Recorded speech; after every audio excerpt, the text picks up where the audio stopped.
Et 18h02, je vous propose qu'on démarre. Ça fera venir les suivants. Donc bonjour, je suis Fabrice Vandecotte, un des co-animateurs avec Françoise Abéliou de l'axe RSE de Comens, dont on est ravi de vous recevoir pour ce sixième talk sur notre sujet RSE qu'on a démarré l'année dernière. En trois mots, l'axe RSE, il a un triple objectif. Il a l'objectif d'accompagner les communicants dans la compréhension des enjeux de RSE, de permettre à l'ensemble des acteurs et actrices en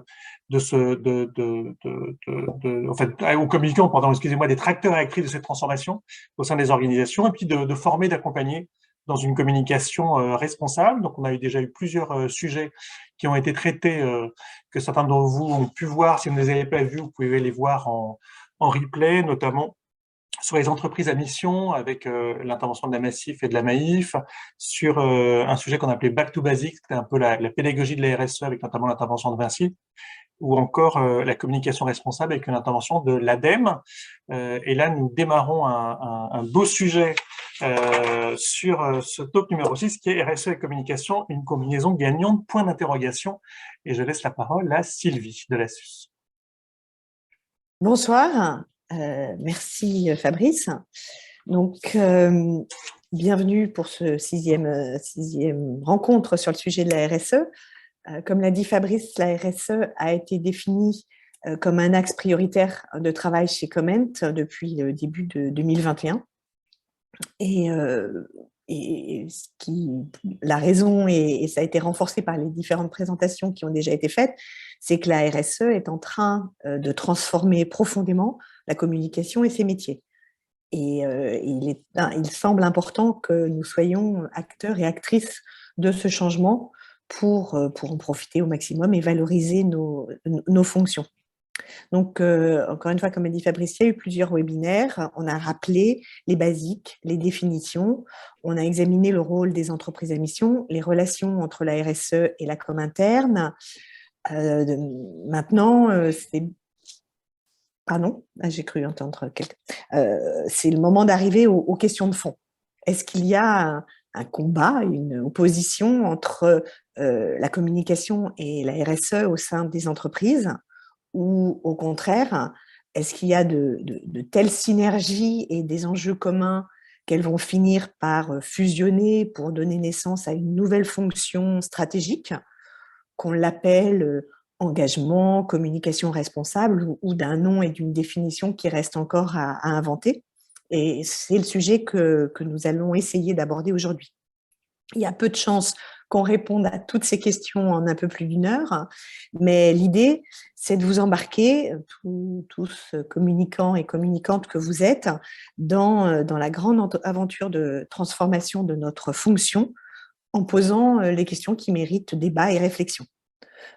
Parce que c'est peut-être l'occasion de changer l'image de notre fonction, qui n'est pas toujours jaugée à sa juste valeur. Hein. On entend encore un petit peu trop souvent « Oh, c'est que de la com », avec un petit sens bien péjoratif sur la fonction.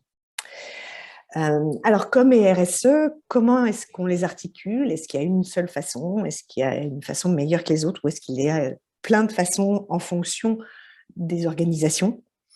Est-ce qu'il y a une organisation idéale qui clarifie le rôle et la mission de chacun, tout en remettant la communication au cœur de la stratégie de l'entreprise?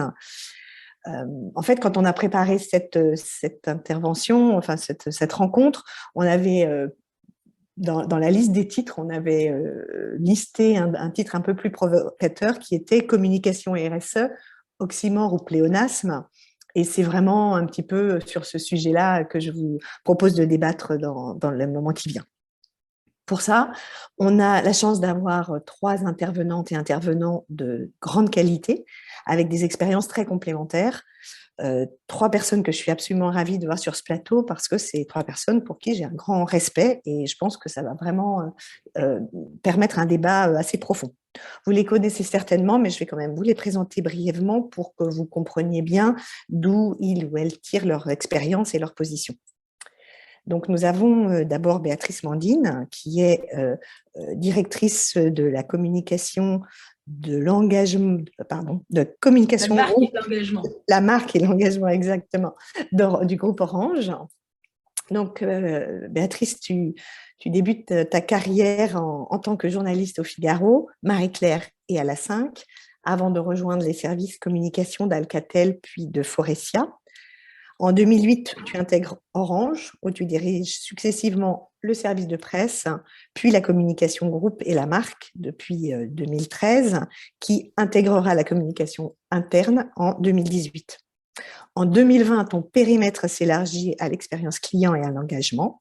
Et donc, on voit rien qu'avec ces titres, la transformation de nos fonctions, même s'il y a une évolution de carrière évidemment, mais quand même, la conception différente des fonctions, rien que par ça, au sein d'un même groupe. Tu es également membre du comité exécutif d'Orange depuis 2013 et présidente d'Entreprise et Médias depuis 2021.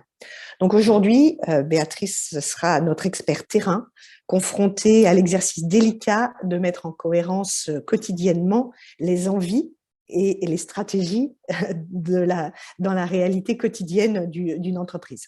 Parce qu'il y a ça aussi, il y a ce qu'on aimerait faire et puis ce qu'on arrive à faire au quotidien. Ensuite, nous avons Thierry Libert. Thierry est chercheur et professeur en communication des organisations et tu es tellement reconnu sur le terrain de la RSE, sur lequel tu as été assez précurseur, que tu es aujourd'hui sollicité par de nombreuses entités pour travailler sur les sujets qui touchent à notre problématique du jour. Tu es notamment conseiller du Comité économique et social européen pour les sections environnement et communication, entre autres. Tu es chargé de mission à la direction du développement durable d'EDF et plus récemment, depuis avril 2020, tu as été nommé pour une période de 3 ans comme collaborateur scientifique du Earth and Life Institute de l'Université catholique de Louvain pour contribuer plus particulièrement sur les questions de communication en lien avec le dérèglement climatique. Donc, tu seras aujourd'hui notre expert prospective et enjeux climat. C'est vraiment le cœur du sujet. Et le troisième intervenant, c'est Assaël Hadari. Assaël a créé en 1995 Occurrence, un cabinet d'études et de conseils indépendant, spécialiste de l'évaluation de la communication et de tous ses métiers. C'était très visionnaire à l'époque, parce qu'on ne parlait quasiment pas d'indicateurs dans le milieu de la communication à ce moment-là, ni de ROI ou d'autres moyens d'évaluer et de valoriser le rôle de la communication. Tu es également professeur et membre du conseil d'administration du CELSA, très actif au sein de Comment et co-auteur du Communicator. Tu viens également de sortir un livre intitulé « Communication et marketing responsable ». Et je suis vraiment désolée qu'on soit en visio aujourd'hui parce que j'aurais adoré avoir une petite dédicace, mais ce sera pour une prochaine fois. Ce qui est moins connu, c'est que tu t'engages également beaucoup auprès des jeunes. Tu es mentor de jeunes entrepreneurs via l'association MoveJ. Et aujourd'hui, Assaël sera notre expert analyse, mesure, ce qui est extrêmement important pour rester dans la réalité du terrain. Et tu pourras aussi nous parler de la façon dont la génération de jeunes communicants, les communicants en formation, voient les choses et si l'enjeu de transformation de nos métiers est pris en charge par ces jeunes. Pour finir, moi j'ai récemment rejoint une jeune start-up qui s'appelle Bone 3D, qui fait de l'impression 3D dans le domaine de la santé, en tant que directrice communication et marketing. Et ce n'est pas dans mon titre, mais dans ma fiche de poste, j'ai également en charge, avec la DRH, de mettre en place la RSE. Alors, il faut savoir qu'on est 32 aujourd'hui, donc bon, les ambitions ne sont pas du même ordre que chez Orange, c'est très clair. Hein. Mais du coup, tous vos points de vue m'intéressent au premier degré. Voilà, le décor est dressé, vous savez à qui vous avez affaire, donc beaucoup d'expérience, d'expertise et de réflexion autour de notre sujet aujourd'hui. J'ai beaucoup parlé, mais ça permet de savoir où on va. Je vais lancer le débat en posant une question à chaque intervenant et ensuite, vous aurez la parole. Alors, c'est un petit peu surprenant parce que je ne vous vois pas, les participants. Je ne vous vois pas, je ne vous entends pas, mais je sais, il y a un petit numéro en bas là qui m'indique que vous êtes là. Donc, vous aurez la parole pour poser des questions uniquement via le chat et de préférence par l'onglet questions et réponses, ce qui est plus simple pour nous pour les faire remonter et les passer aux intervenants. Voilà. Donc, une fois n'est pas coutume, je vais commencer par Thierry pour la première question, parce que finalement, Thierry, c'est à cause de toi qu'on est là ce soir. En effet, en 2010, tu écris dans un livre qui est intitulé « Communication et environnement, le pacte impossible ». En gros, je schématise à peine, que le développement durable est une invention de la communication et que cela engendre des effets pervers qui sont loin de légitimer la place de l'entreprise dans cette problématique. 11 ans plus tard, est-ce que tu es toujours d'accord avec cette déclaration et comment décrirais-tu la situation aujourd'hui ? Oui, merci. Ça fait 12 ans maintenant, c'était paru en 2010. Oui, je suis toujours d'accord avec le constat. Peut-être simplement, je le reformulerai différemment parce qu'avec la montée des idées complotistes depuis quelques années, je ne voudrais pas qu'il y ait une méprise par rapport à cette expression. Quand je dis que le développement durable a été inventé par la communication, je ne fais pas référence à un protocole secret des communicants qui, à un moment donné, se dirait tiens, si on inventait le développement durable. C'est juste un tout petit peu différent. L'idée, c'est en fait, on répète souvent que le développement durable, c'est le rapport Brundtland présenté en juillet 1987 à l'Assemblée générale des Nations Unies. En fait, c'est faux. Le développement durable est apparu avant. On retrouve l'expression avant dans un rapport 1980 de l'UICN. Et l'idée elle-même, elle était déjà depuis très, très longtemps, dans les années 60. On retrouve cette expression de générations futures et autres. Ce qui m'a intéressé, en fait, c'est simplement me poser la question de pourquoi, à un moment donné, il y a une expression comme ça qui arrive. Et en fait, je m'étais un peu intéressé à des travaux d'une chercheuse qui est maintenant à l'université de Créteil, qui s'appelle Alice Klick-Planck. Et elle a travaillé justement sur pourquoi, à un moment donné, il y a des expressions comme ça qui arrivent sur le devant de la scène. Alors, elle parlait de l'expression du devoir d'ingérence, du choc des civilisations, de la fracture sociale, de la malbouffe, du devoir de mémoire, etc. Et en fait, à chaque fois, elle s'est aperçue que les expressions existaient depuis au moins 4-5 ans à chaque fois, qu'elles étaient peu connues, peu médiatisées, et qu'à un moment donné, ça apparaît. Ce qui est vraiment apparu, ça a vraiment été le cas, en tout cas, pour le développement durable. Et puis, c'était, alors, dans les choses que les plus jeunes ne connaissent pas, mais avant 2010 et le livre paru aux presses universitaires de France, j'avais déjà fait un livre en 1992, pour dire que ça ne date pas d'hier, qui s'appelle La communication verte, comme quoi le sujet dont on parle aujourd'hui, en fait, il est un peu ancien. Et en fait, après l'avoir relu, je me suis aperçu que dans ce livre qui datait de 92, à aucun moment donné, je parlais de développement durable. Et on m'avait fait un peu la remarque, pourquoi le développement durable qui serait de 87, en fait, on n'en parle pas en 92. Donc, ça m'a interpellé, j'ai fait un peu de recherche, et en fait, je me suis aperçu que sur la période 87-92, en fait, l'expression n'existait pas, mais n'existait absolument pas. On ne la trouve nulle part. Nulle part.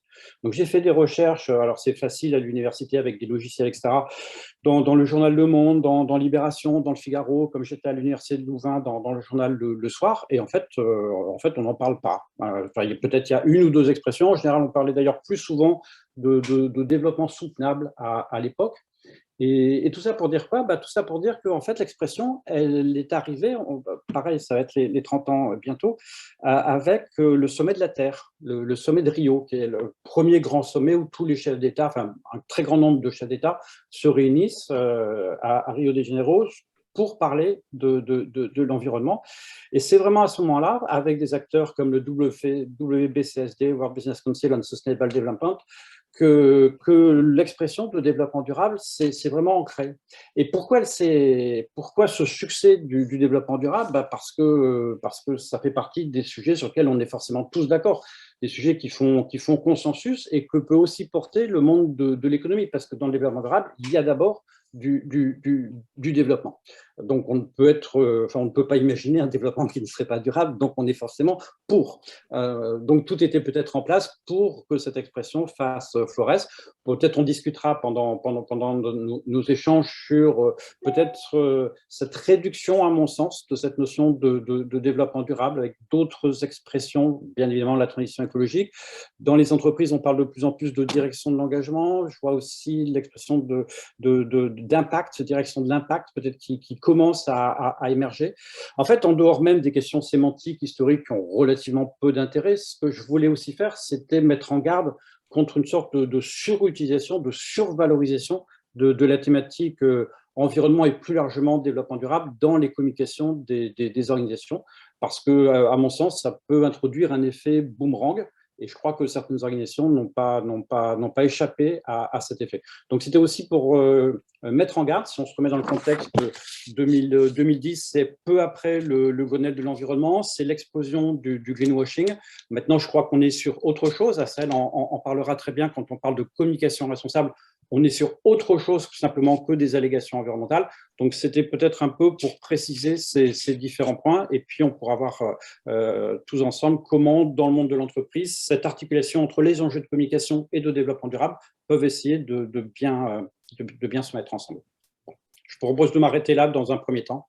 D'accord, super. En effet, le lien avec ce qu'on appelle plutôt maintenant la RSE, on pourra y revenir un petit peu plus tout à l'heure. Mais cette sémantique est intéressante. Béatrice, à toi maintenant. Donc, tu as une grande expérience de la communication dans des grands groupes.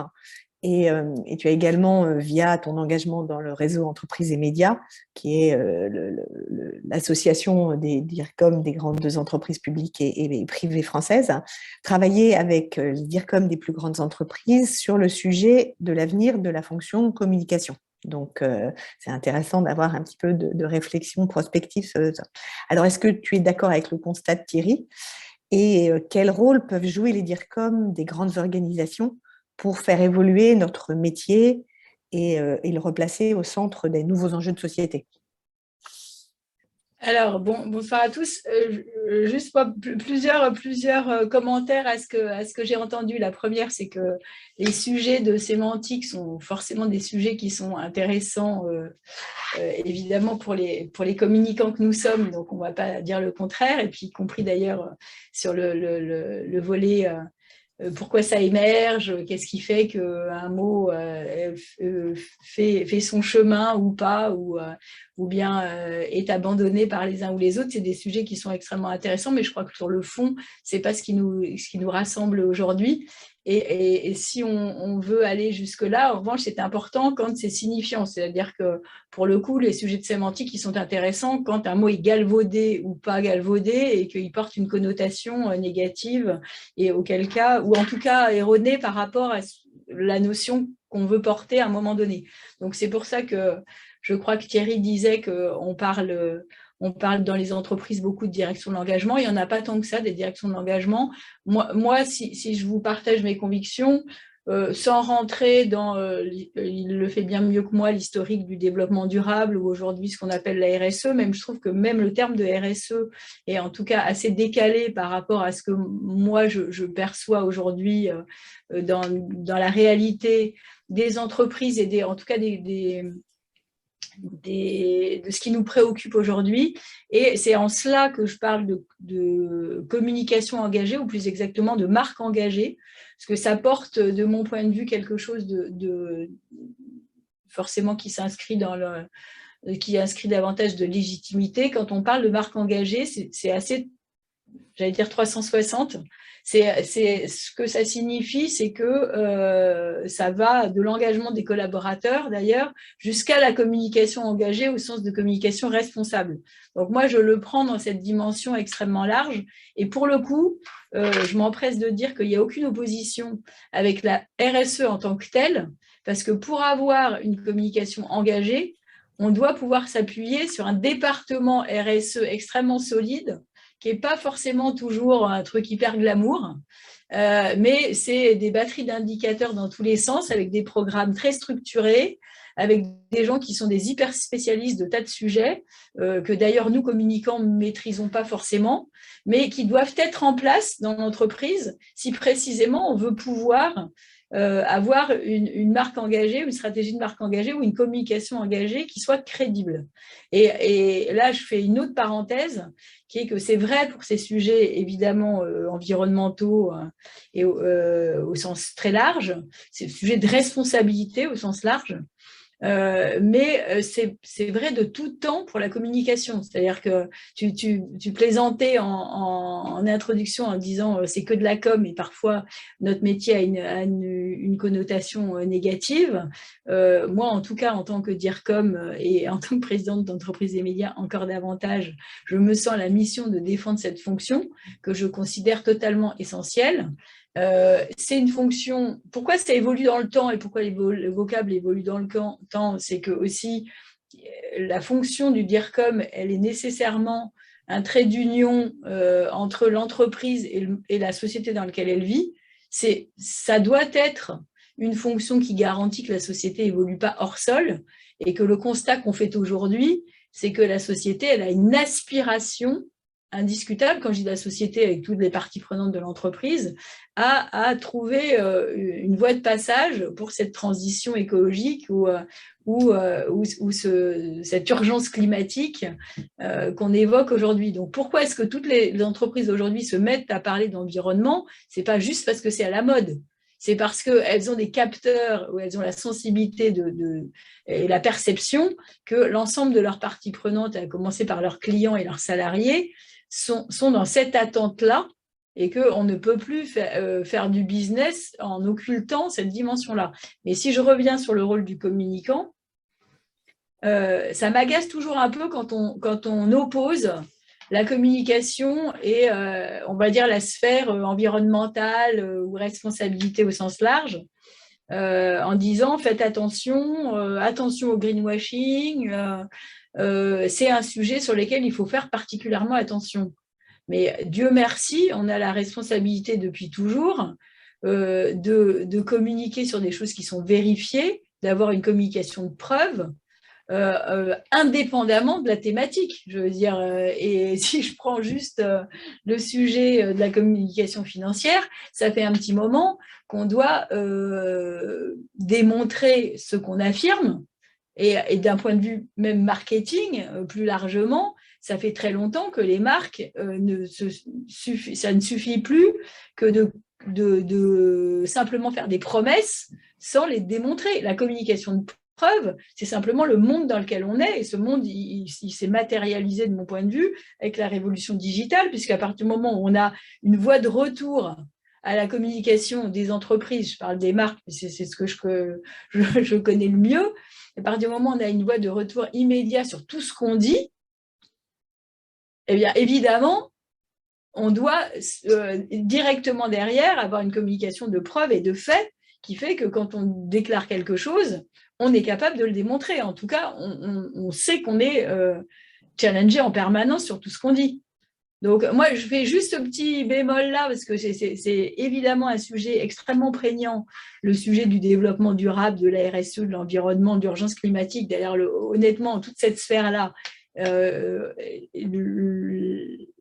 la posture, au sens positif du terme, doit être la même. C'est que quand on communique dessus, on a forcément une communication de preuve. Il ne faut pas les opposer. Je suis très claire, mais c'est vrai que souvent on nous dit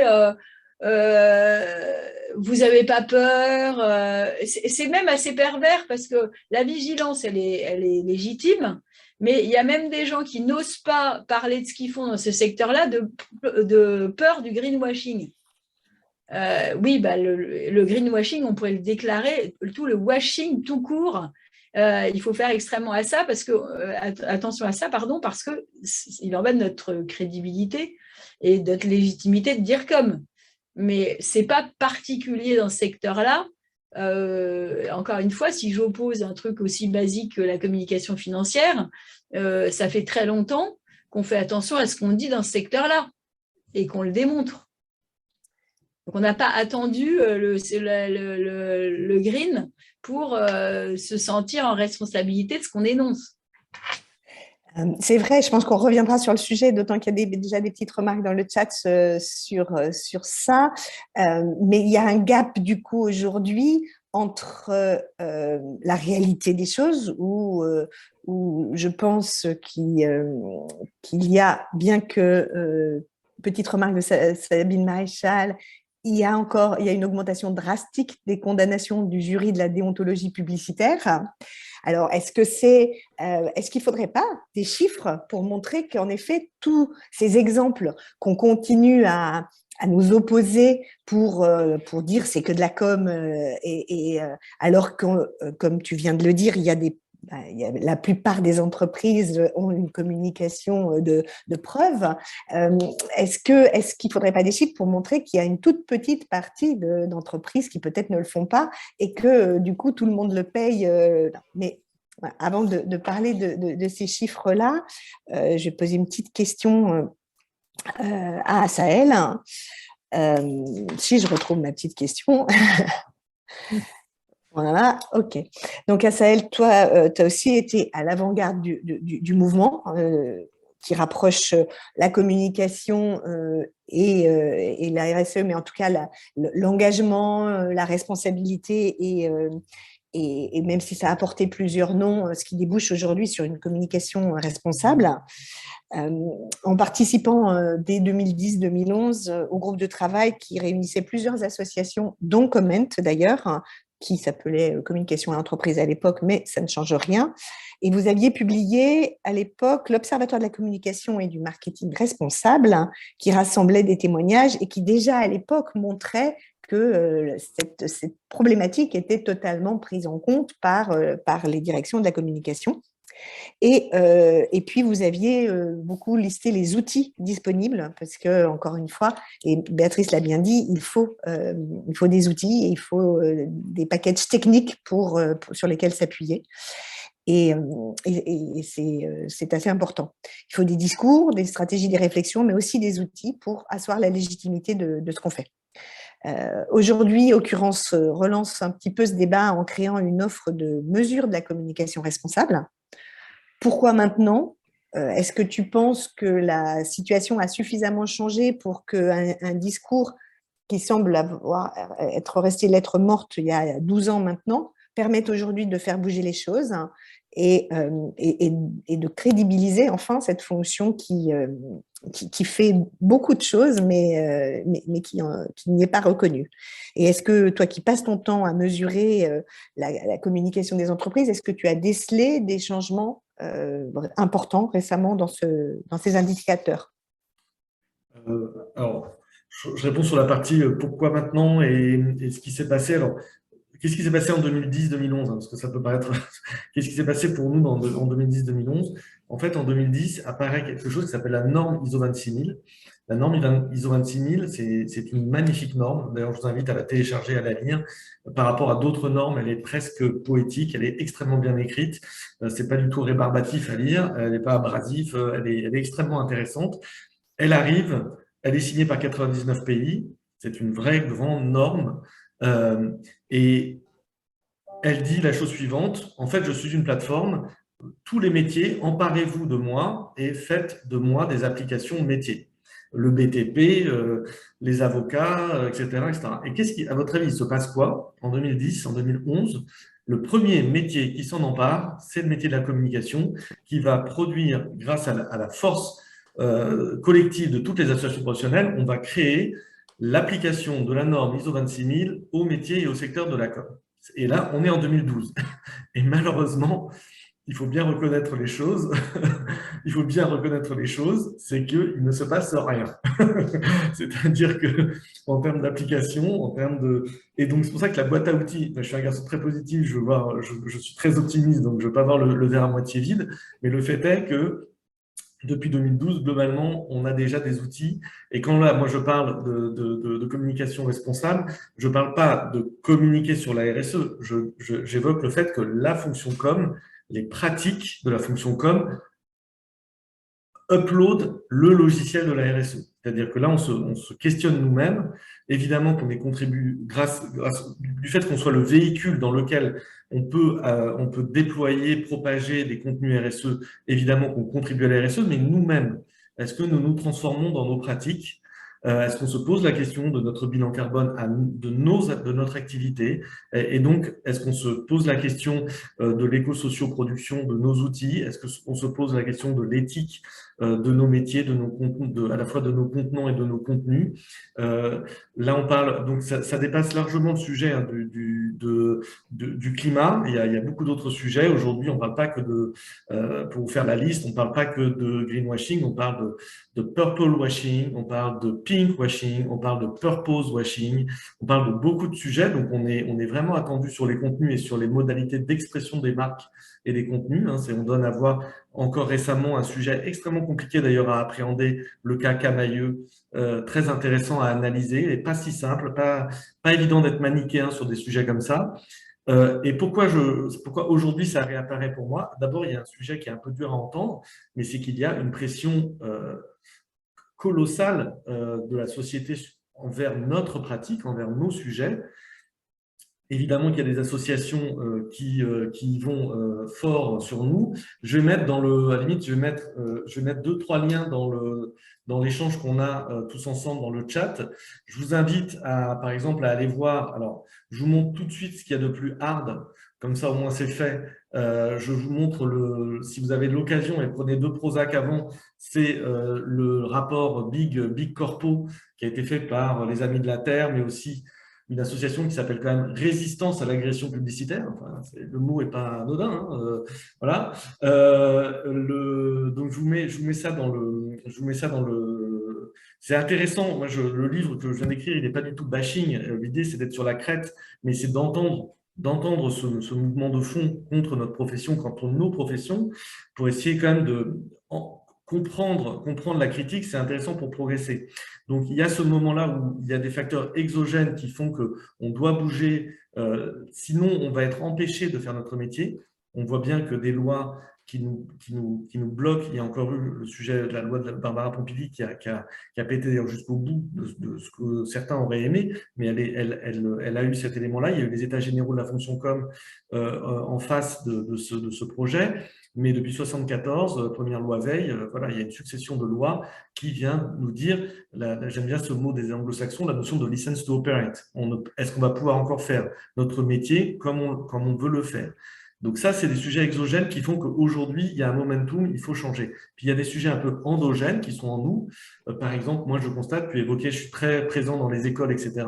Ben, je peux que constater une fuite colossale des talents. Les jeunes talents n'ont pas envie, la désirabilité de notre secteur, et les agences aujourd'hui, d'ailleurs c'est fou le nombre de postes qu'il y a non pourvus, et je parle, ça c'est les talents à faire venir, mais il y a aussi la rétention de ces talents, les garder. Ça c'est un vrai sujet endogène. Donc, dans la communication responsable, il y a aussi le questionnement de nos pratiques managériales, nos pratiques de rapport entre prestataires et annonceurs dans le cadre des appels d'offres, dans tout le long de la vie d'ailleurs. On est un écosystème, donc il y a des annonceurs, publics ou privés, il y a des prestataires, il y a des écoles, il y a des apprentis, il y a des freelances que j'oublie pas qui sont dans la chaîne de valeur, et tout ça forme un écosystème dans lequel il faut qu'il y ait une sorte de responsabilité collective qui doit progresser. Donc le sujet aujourd'hui, tout ça est assez crispé, tout ça est assez urticant aujourd'hui, et donc il y a une sorte de momentum pour la révolution, si je veux dire, la révolution pacifiste, en tout cas paisible, mais ma crainte, c'est que si on ne la fait pas collectivement et pacifiquement et sereinement tous ensemble, on va être empêché de faire notre métier. On va être profondément empêché de faire notre métier par la loi européenne, par la loi locale,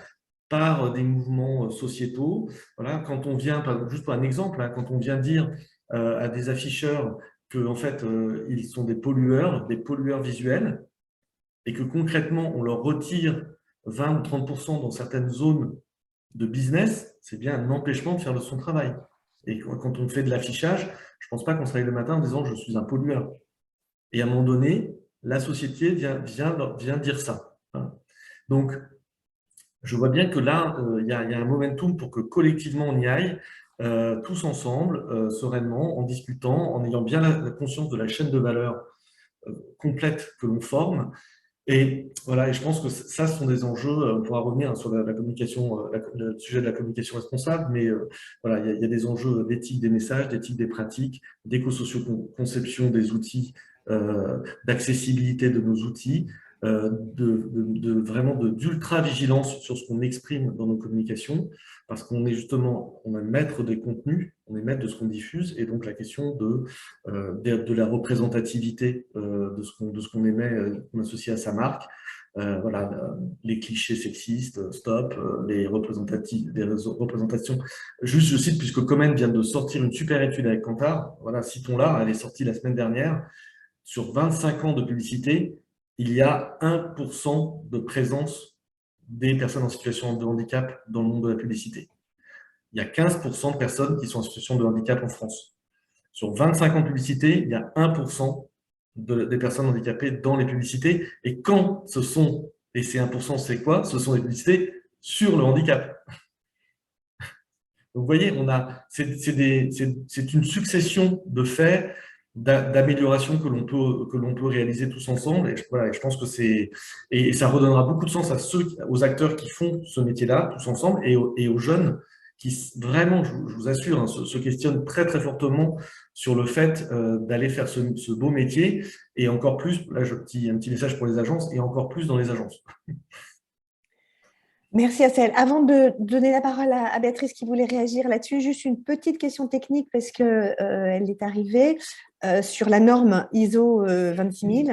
Elle n'est pas certifiante et est-ce que c'est ça est-ce que ça pourrait être une des raisons finalement du désintérêt des gens par rapport à cette norme et est-ce que ça aurait de l'intérêt de en fait, c'est la beauté. C'est la beauté, on pourra débattre sur est-ce que cette norme est poétique. Moi, je trouve qu'elle est vraiment très, très bien écrite. Elle est pleine de souffle et elle vous porte très, très fortement. Mais en effet, depuis le début, elle dit qu'elle n'est pas certifiante. On peut l'évaluer, donc on peut évaluer, on peut avoir un niveau, mais l'idée, c'est qu'on ne peut jamais atteindre le nirvana de responsabilité. C'est toujours c'est toujours un accès impossible de se dire que le chemin est terminé en matière de responsabilité. Donc, c'est ce qu'elle voulait dire en disant on ne peut pas être certifié. En revanche, vous voyez aujourd'hui tous les systèmes, par exemple, là où je rends hommage aussi à la démarche de la ACC, ce qu'on appelle les agences, le label agence active, elle repose sur la norme, c'est une évaluation sociétale et responsable, et elle repose sur les principes de la norme ISO 26000. Voilà. Donc, en effet, mais je suis d'accord que dans certains cas, ça peut être un handicap, le fait qu'elle ne soit pas certifiante, dans le sens, ça y est, j'y suis. Et moi, je trouve que c'est sa beauté aussi. Voilà. Merci beaucoup. Béatrice, tu souhaitais réagir? Oui, juste pour dire deux choses qui appuient, qui vont dans le sens de ce que disait Assaël et ce sujet que l'on partage et il le sait. La première, c'est que de toute façon, quel que soit ce qu'on puisse communiquer dans cette sphère de la responsabilité, évidemment, il faut commencer, selon le bon principe, par balayer devant sa porte.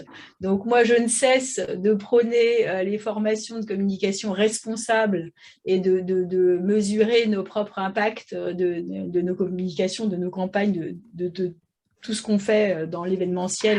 Et ça, évidemment, il y a des outils depuis longtemps et il faut que les communicants s'en saisissent simplement pour encore une fois, avoir des faits qui permettent d'asseoir leur crédibilité et leur professionnalisme, accessoirement, si je peux parler comme ça. Donc là-dessus, on est 1000 fois d'accord. Ça existe, utilisons-les.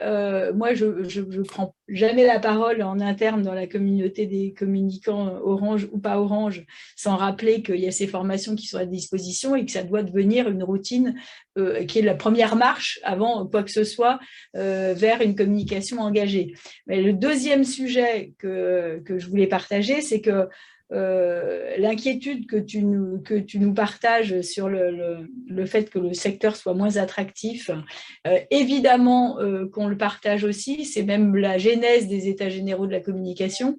Et moi, j'y ai participé depuis le début avec cet impératif qui est que ça ne fait de sens que si on est tous embarqués dans le même bateau et de manière j'allais dire ostentatoire, que ça se voit, et c'est bien le sujet des états généraux de la communication dans lequel s'affichent et les marques, et les agences, et les médias. Sinon, ça n'a aucun sens, parce que tout ça est un écosystème, et encore de premier ordre, il y a aussi tous les partenaires qui vont derrière.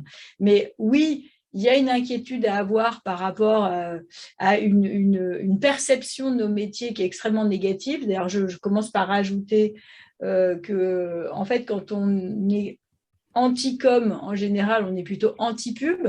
Donc, commençons par expliquer que la communication, c'est autre chose que la publicité, que la communication, ça peut servir à autre chose que de pousser des produits dont on n'a pas besoin à des gens qui ne les veulent pas, ou qui n'ont pas les moyens de les acheter. Donc, cette espèce de caricature de la surconsommation, on sait que certains ont contribué à ça et on doit balayer encore une fois devant notre porte, mais c'est un peu une image systématique qui n'est pas tout à fait la réalité de l'entreprise, des communications d'entreprise aujourd'hui, et ni du marketing au sens large.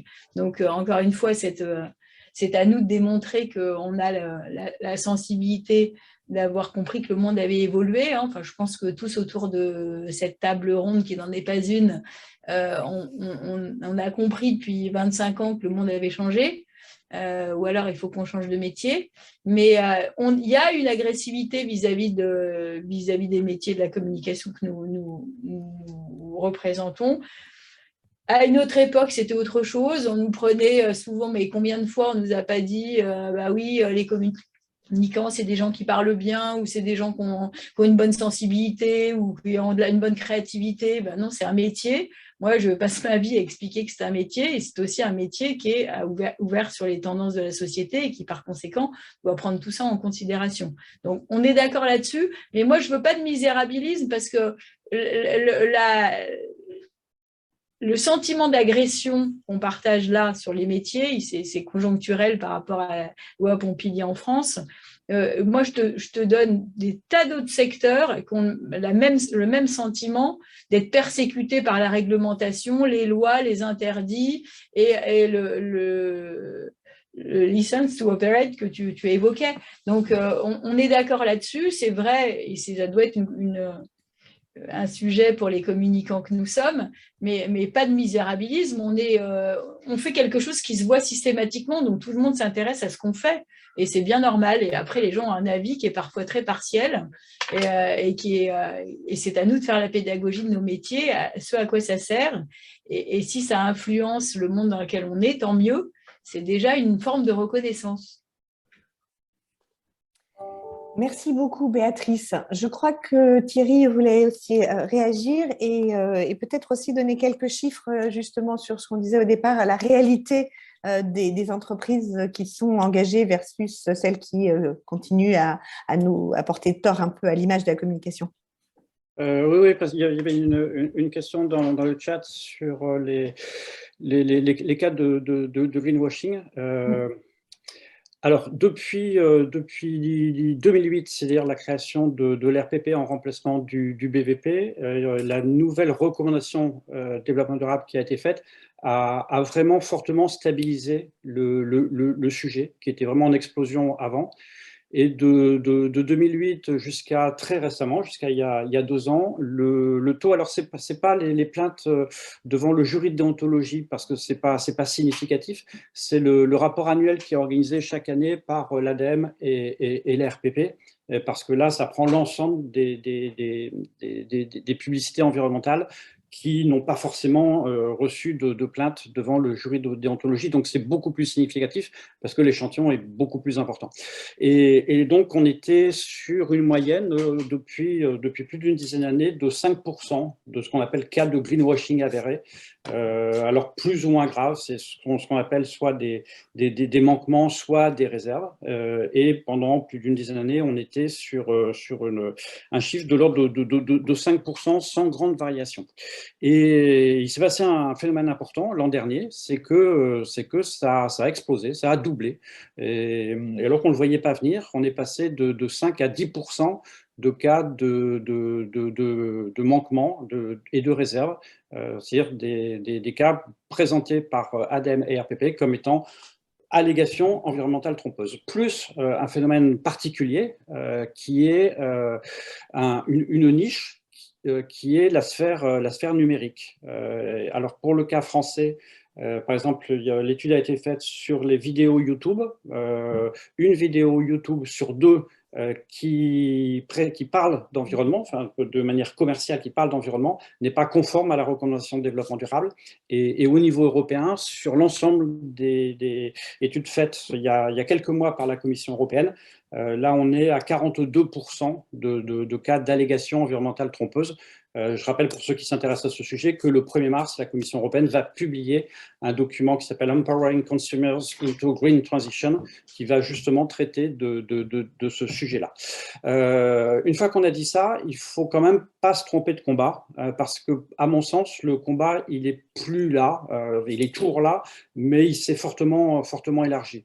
Je crois que l'ensemble des communicants, on doit quand même être un peu interpellé par ce qui s'est passé au moment de la Convention citoyenne sur le climat, parce que là, je crois que personne ne l'avait vraiment vu venir à ce niveau-là. C'est-à-dire que dès la deuxième session de travail de la Convention citoyenne sur le climat, 150 personnes tirées au sort qui ne se connaissent pas, deuxième session, c'est-à-dire juste après avoir pris connaissance les uns des autres des modalités de travail, les 150 disent, si on veut vraiment lutter contre le dérèglement climatique, on doit s'attaquer au marketing, à la publicité, à la communication.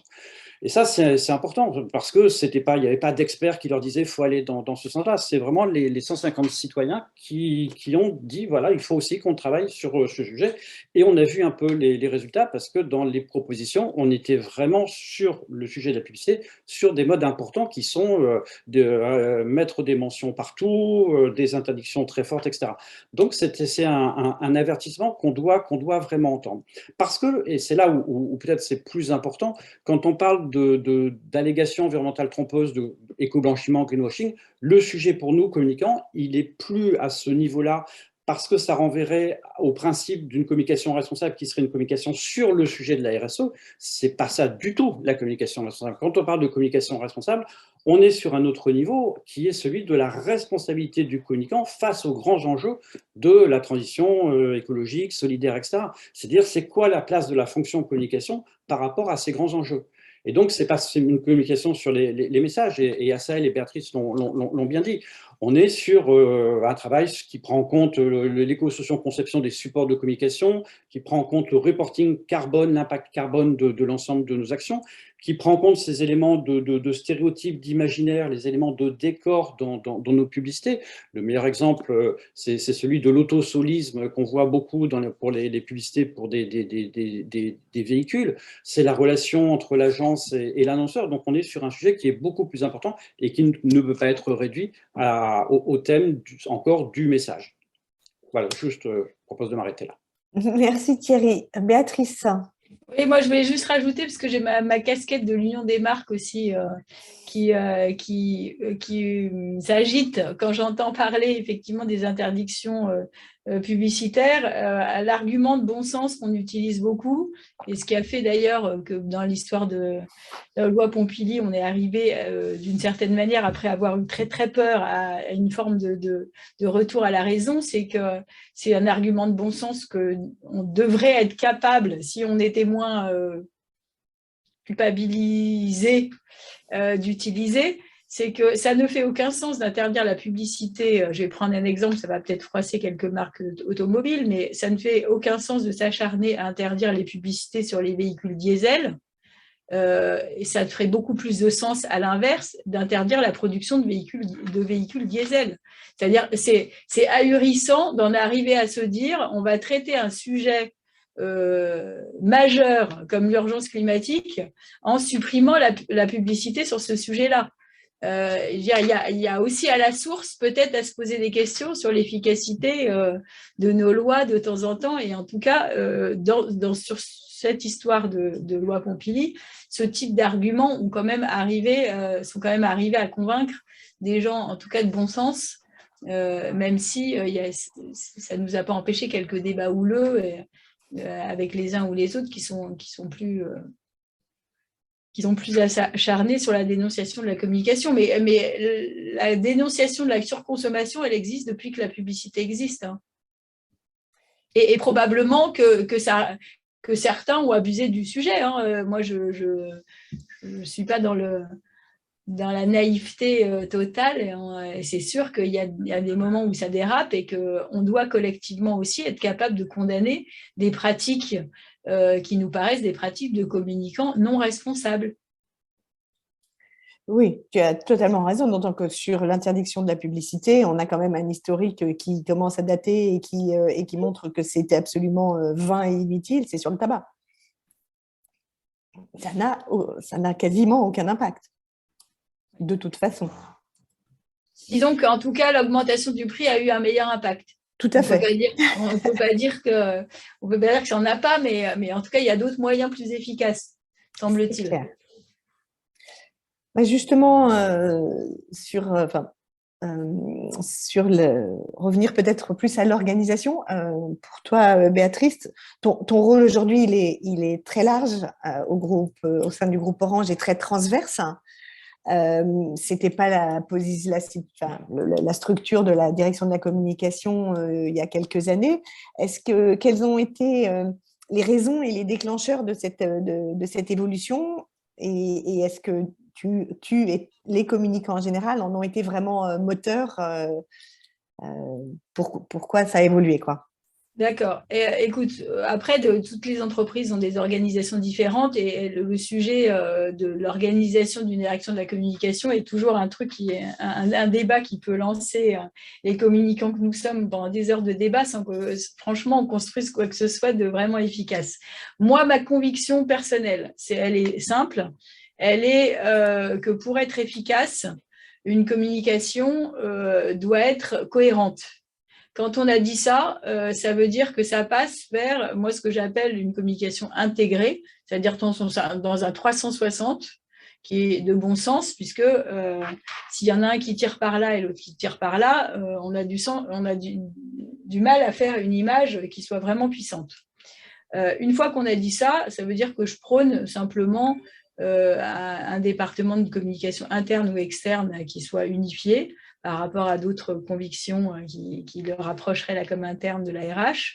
Mais ça ne veut pas dire qu'on ne peut pas travailler en bonne intelligence avec une com interne qui soit à la RH, d'ailleurs. Tout ça est une grande évidence. Et ça ne veut pas dire non plus que pour être efficace, une communication doit tout embrasser. Je pense qu'il y a des métiers différents. Sur le débat com interne à la RH ou à la com, moi, j'ai l'habitude de dire qu'on peut discuter encore une fois des heures du sexe des anges, mais il n'y a qu'à demander à des gens qui font de la com interne s'ils se sentent communicants ou RH, et vous aurez la réponse à votre question. Si on le rapproche du débat qui nous intéresse aujourd'hui sur la RSE, moi, j'ai fait l'expérience du fait qu'on n'a pas besoin de maîtriser les outils de pilotage de politique RSE, qui sont encore une fois extrêmement techniques, pour pouvoir avoir une communication engagée. Et ça, c'est une deuxième illustration du fait que pour moi, c'est des métiers différents. C'est-à-dire, il y a les communicants, ça fait remonter des infos, les mettre en forme, trouver le bon contexte pour valoriser un message ou scénariser un message. Et les gens qui sont engagés dans la RSE, c'est souvent des gens qui sont des hyper spécialistes d'un secteur ou d'une verticale et ils savent pousser une amélioration continue dans un secteur donné. Et ce n'est pas forcément le même métier, mais s'ils font bien leur métier à eux, on arrive à des indicateurs et à des données qui nous permettent de bien faire le nôtre et d'améliorer l'image ou de porter l'étendard d'une marque engagée. Je fais juste une petite parenthèse qui n'a rien à voir avec ça, avec ce sujet d'organisation, mais dans la crédibilité dont on parlait tout à l'heure et la communication de preuve sur lesquelles je crois qu'on est tous d'accord, ça nous est imposé par la société dans laquelle on vit. Il y a aussi quand même un sujet de crédibilité fort qui est la stratégie de l'entreprise. Et quelque part, ça impose alors certains diront que est-ce que la raison d'être ou l'engagement de l'entreprise est incarné par le patron, c'est pas juste une question d'incarnation et d'emblématique, c'est que ce qui est encore plus fort que ça, c'est est-ce que vous avez une stratégie, un plan strat qui porte les engagements que vous servez. Parce que sinon, vous pouvez toujours gesticuler comme vous voulez en termes de communication, vous ne serez jamais crédible. Et de ce point de vue-là, eh bien, effectivement, on fait du mal à la profession. Mais si en même temps, on a une influence positive sur l'organisation de l'entreprise qui fait, et la com est très loin d'être toute seule, heureusement, on sert l'engagement collectif. Quand je dis l'engagement, c'est si on va dire, pour faire simple, le comité exécutif de l'entreprise est engagé, par définition, le plan stratégique va être engagé et donc la communication de l'entreprise engagée est possible. Donc, je reviens à mon sujet de cohérence. En fait, j'enfonce des portes ouvertes, mais plus on est efficace dans l'image portée, plus on est cohérent, plus on est efficace dans l'image perçue. Ça, c'est juste du bon sens. Il faut essayer d'avoir le moins de dissonance possible. Donc, ça veut dire que traditionnellement, les entreprises, ce qui est le plus fédérateur, c'est le plan strat. Il faut que le plan strat il soit engagé, sinon il n'y a pas d'engagement qui se perçoit de l'extérieur et de l'intérieur.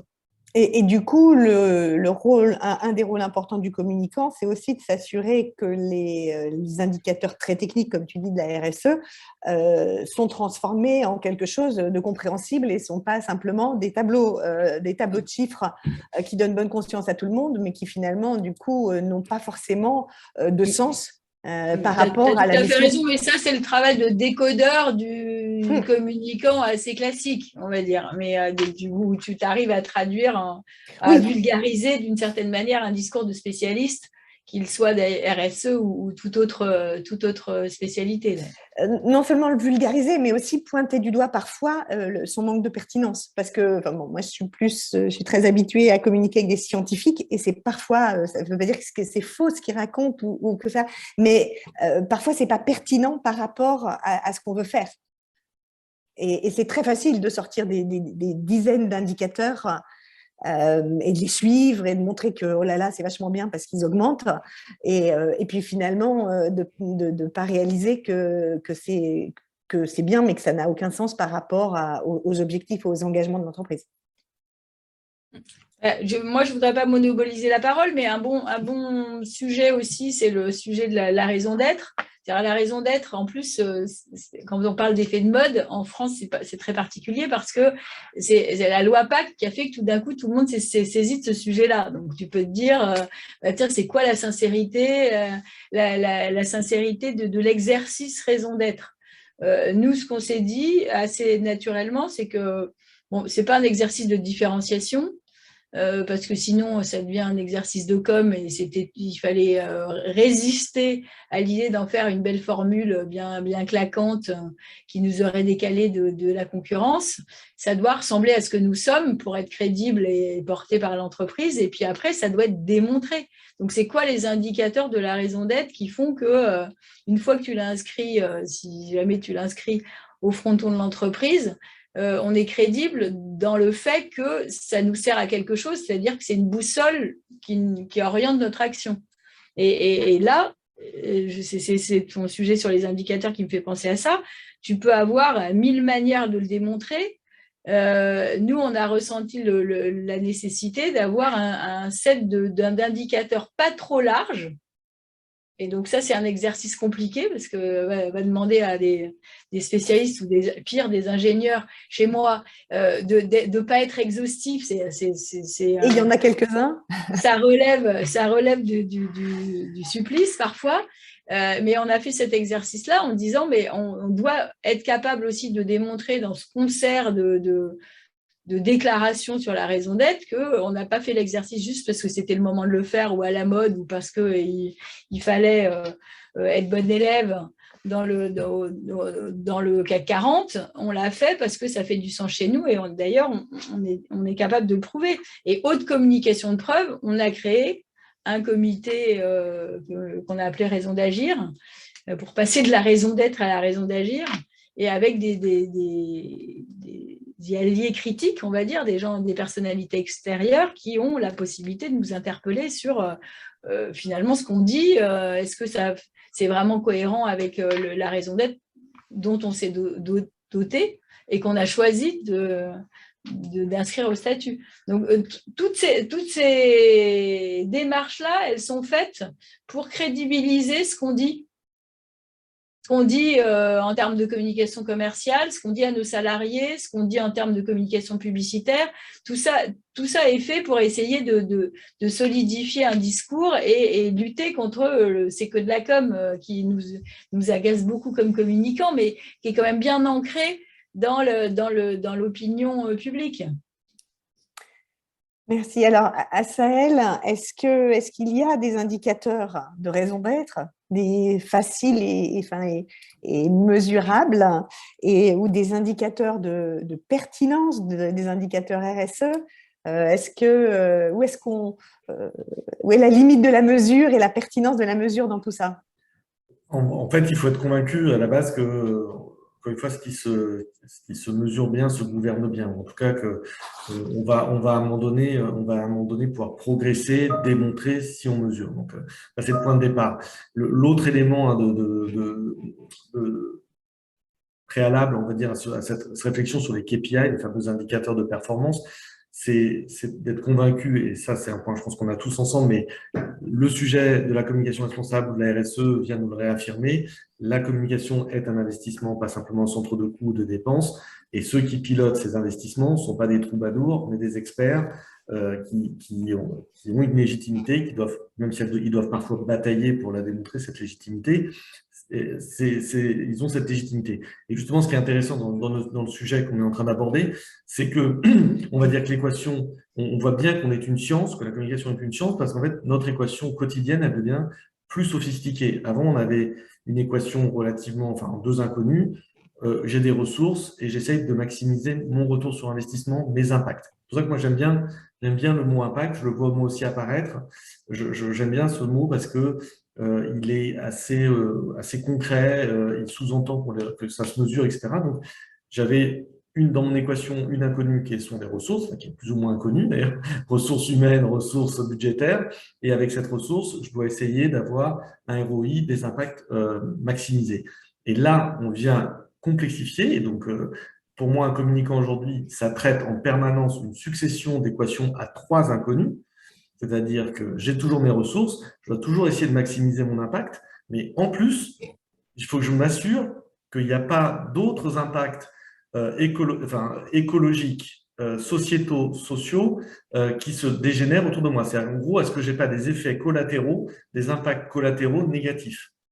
Donc, en permanence, je vous donne un exemple très, très concret. Quand on parle d'impact carbone, de bilan carbone, de gaz à effet de serre, de nos pratiques, on va se dire, tiens, je fais un petit film, je fais des films viraux, je fais des films courts, etc. Je vais avoir, ce que je veux, c'est maximiser mon impact. Donc, ce que je veux, c'est que pour la somme investie, j'obtienne un maximum d'impressions, un maximum de vues. Est-ce que je me sens responsable du bilan carbone des 2 millions de vues de mon film? Et je ne juge pas, mais la question, d'un seul coup, elle est posée.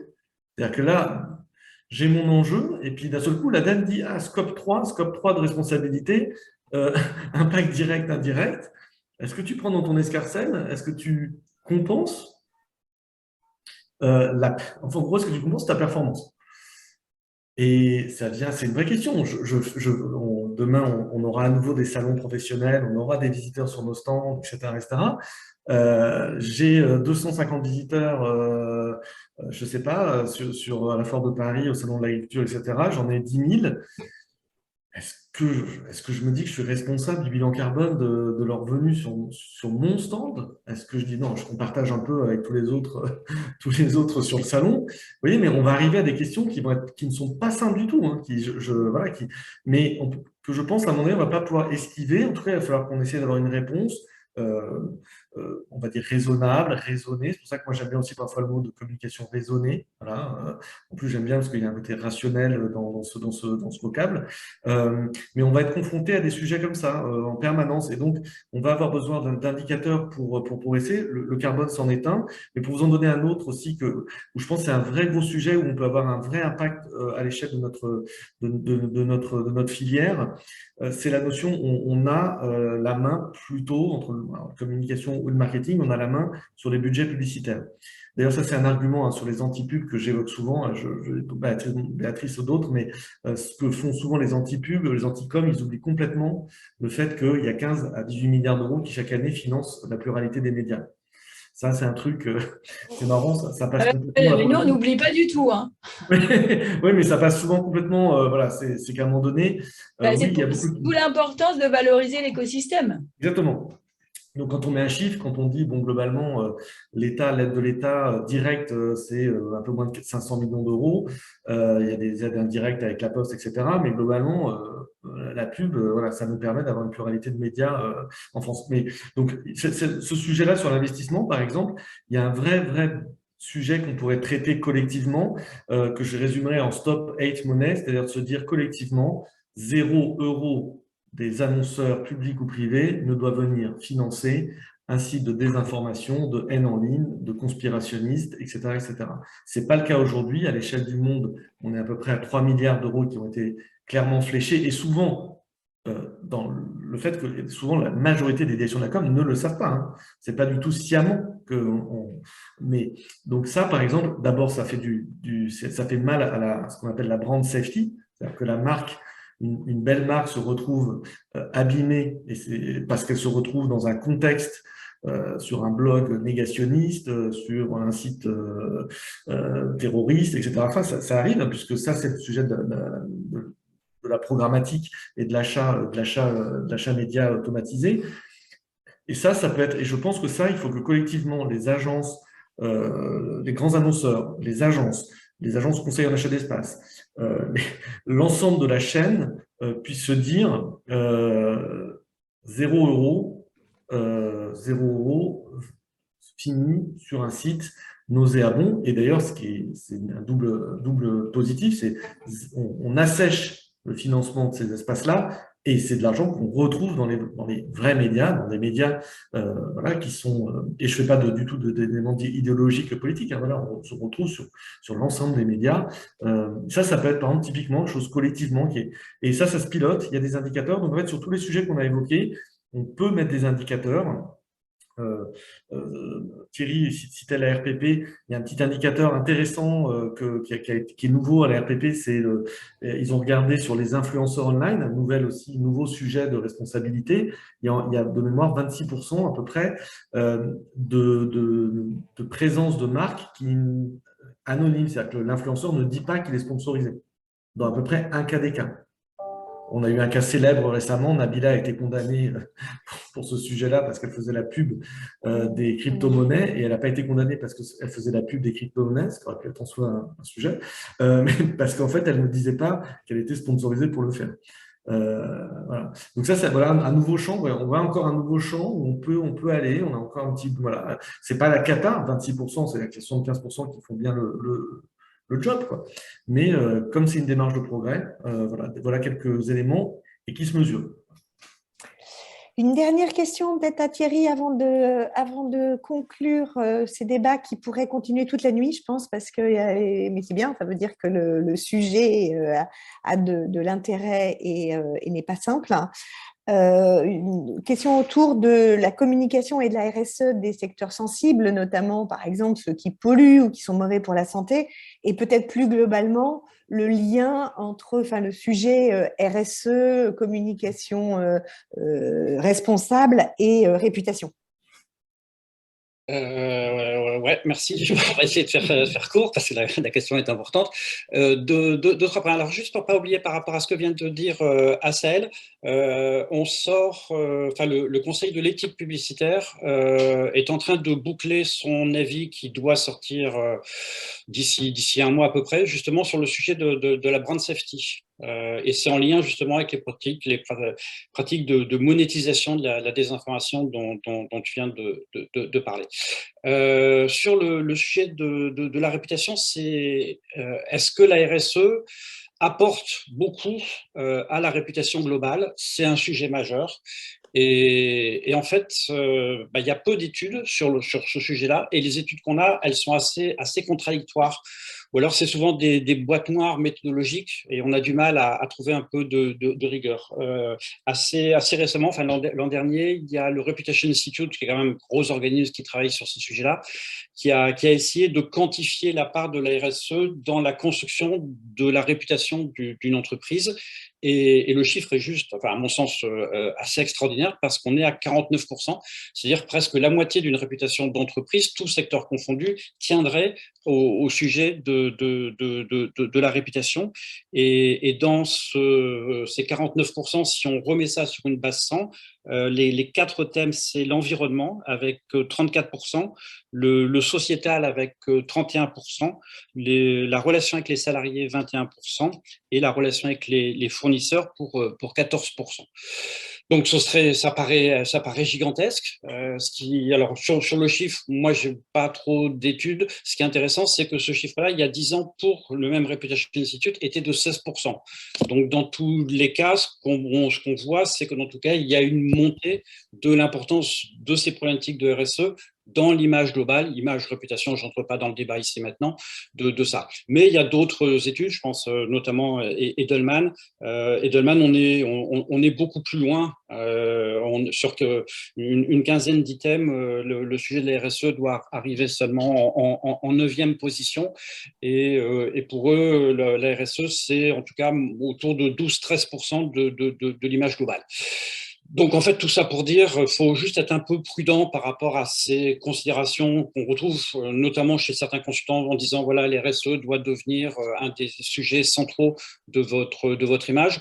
Quand on regarde un peu les entreprises qui ont les meilleures réputations en France et dans le monde, on voit surtout que c'est les sujets de la qualité produits et services, de l'innovation, et que les entreprises qui, au contraire, ont valorisé, ont fait des problématiques de RSE un axe fort, se retrouvent généralement pas dans les classements.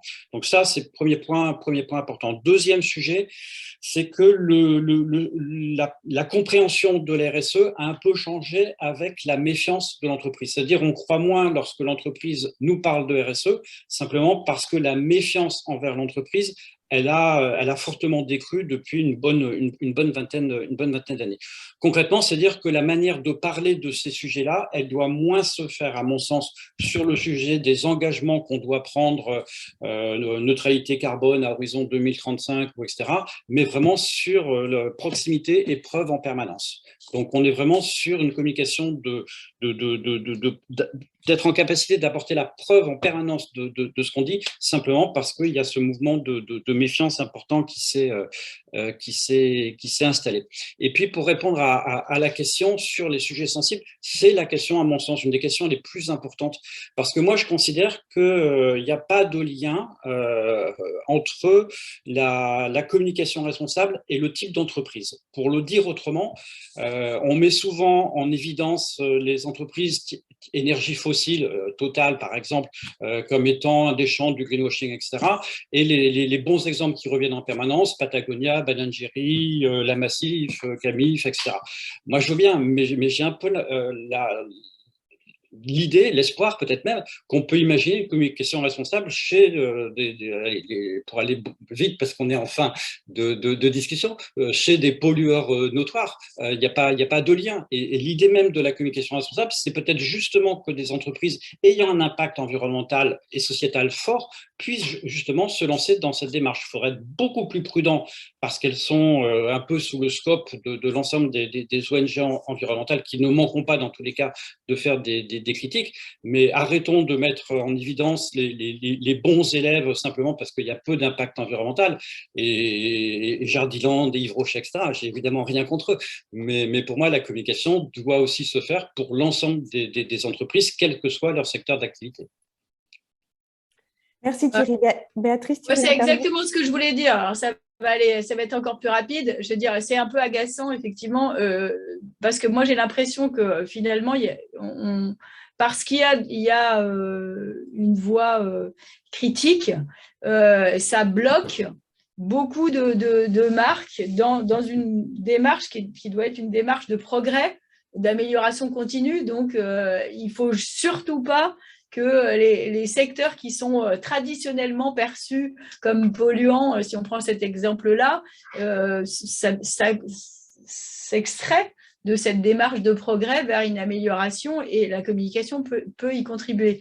L'autre chose que je voulais rajouter, c'est que pour aller dans le sens de lutter contre les antipubs, parce qu'en fait, ils ont une manière assez radicale de mettre tout le monde dans le même panier, on travaille aussi, dans le cadre des États généraux, à créer un indicateur avec Kantar qui mesure en fait, là où les marques investissent leur argent.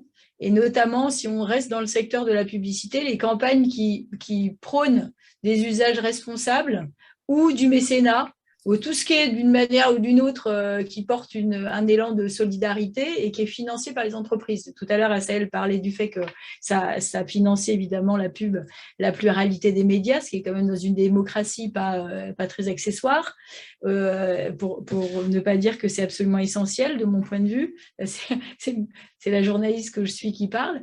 Mais une fois qu'on a dit ça, l'investissement publicitaire, même si on se limite à cela, soutient, je sais pas, je pense à Solidaise par exemple, pour ceux qui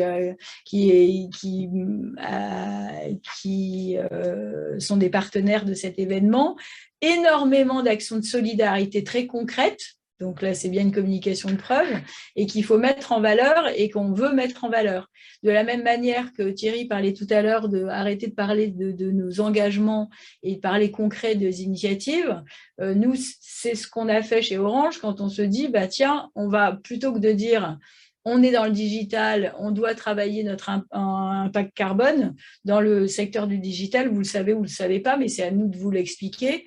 Une énorme partie de l'impact carbone, c'est la fabrication des smartphones.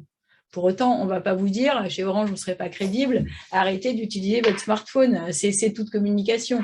Donc, venant de nous, ce serait ridicule. On ne fabrique pas de smartphone, néanmoins, on a en interne des guidelines très rigoureuses pour choisir nos fournisseurs et qu'ils aient, en termes de fabrication, le moins d'impact possible. Ça ne veut pas dire qu'ils n'en ont pas, parce que dès qu'on fait quelque chose, on a un impact carbone, donc il faut aussi lutter contre cette absurdité qui veut éradiquer tout impact carbone. À ce moment-là, on s'arrête de vivre.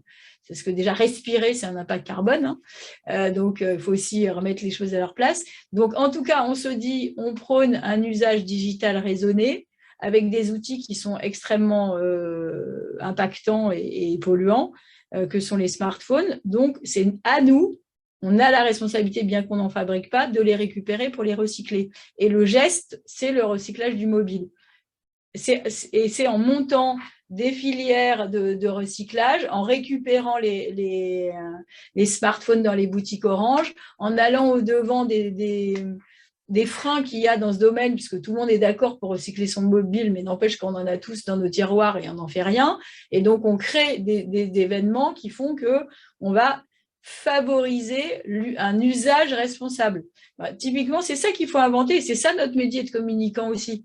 Et là, on sert la marque et on sert le secteur et il y a des exemples dans tous les secteurs d'activités qu'on peut trouver pour améliorer ou en tout cas favoriser des usages responsables, inclusifs en fonction de son secteur. Et je pense qu'il n'y a aucun domaine, en tout cas aucune entreprise qui peut passer à côté de ça. Ok, merci beaucoup. On leur tourne. Il va falloir qu'on conclue. Pour terminer, je vais vous demander à chacun, et alors vraiment brièvement, de partager avec les participants ce que vous aimeriez qu'ils retiennent, le message principal qu'ils retiennent de cette discussion. Béatrice, puisque tu es là, à toi l'honneur. Moi, c'est simple et c'est toujours un peu mon dada, cohérence. Si on arrivait à résoudre ça dans l'entreprise, on serait 1000 fois plus efficace et donc 1000 fois plus vertueux si on parle d'environnement aujourd'hui. Ah, c'est clair, hein, on avait eu ce débat déjà une fois sur la transparence n'a aucun sens parce que qu'est-ce que ça veut dire, où est-ce que ça s'arrête et il y a des choses qu'on peut pas dire sans cacher, mais cohérence, c'est vraiment hyper important. Asaël? Je vais laisser parler mes origines, quoi. Yallah, quoi. On y va. On y va. Maintenant, c'est bon, quoi. On a les outils, on a les outils, on a les cadres, on a les normes, on a la gentille petite pression qui nous mord les mollets de la société. Donc, il n'y a pas beaucoup de choses qui nous retient de transformer, d'uploader un autre logiciel, voilà, que notre volonté collective, quoi. Et Thierry, je te laisse le mot de la fin.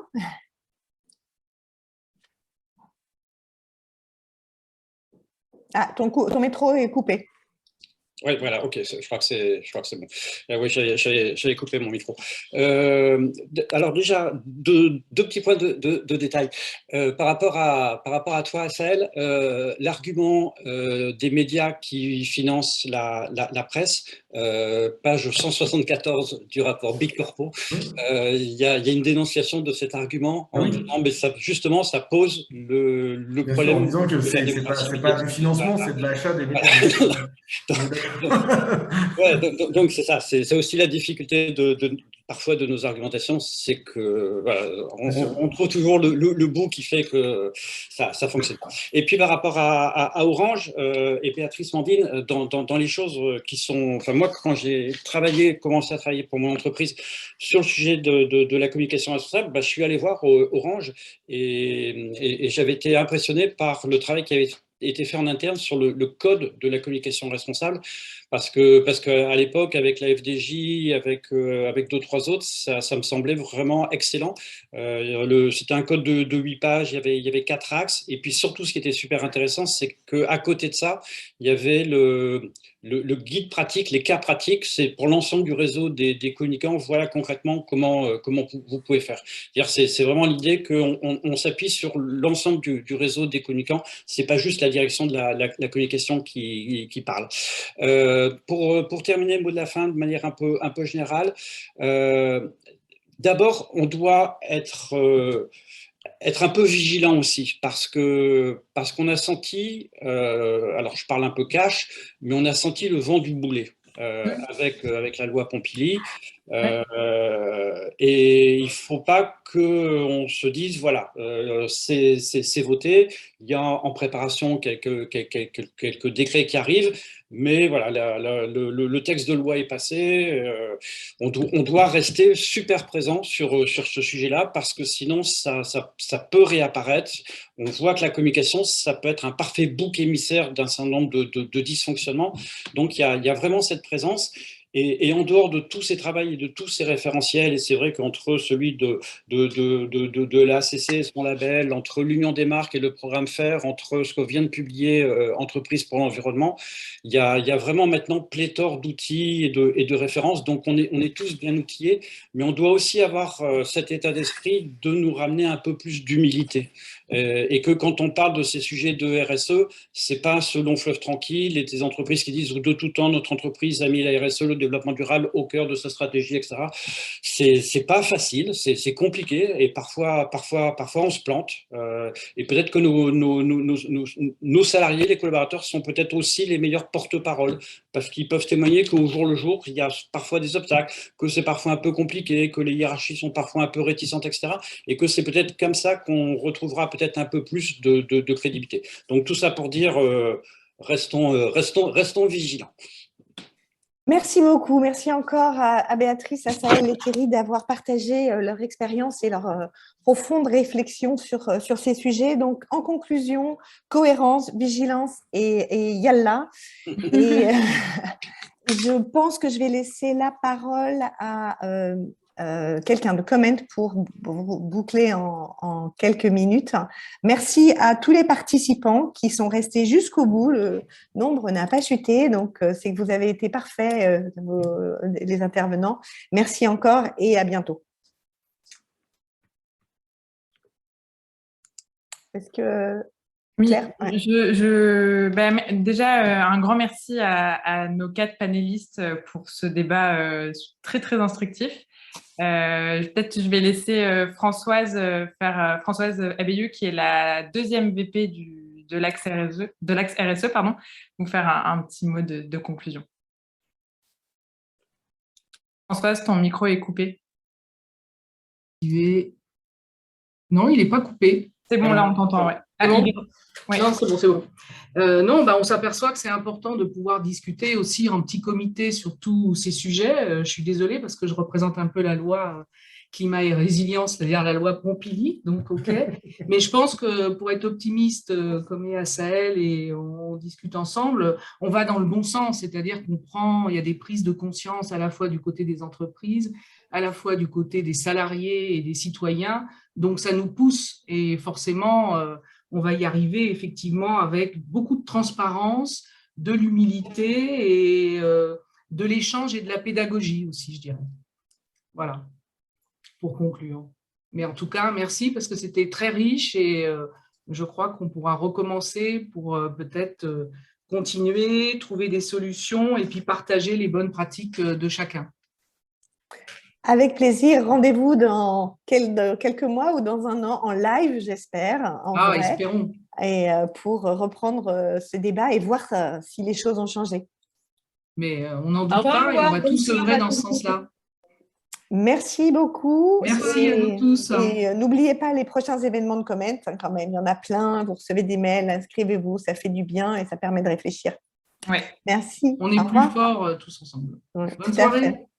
Bonne soirée à tous.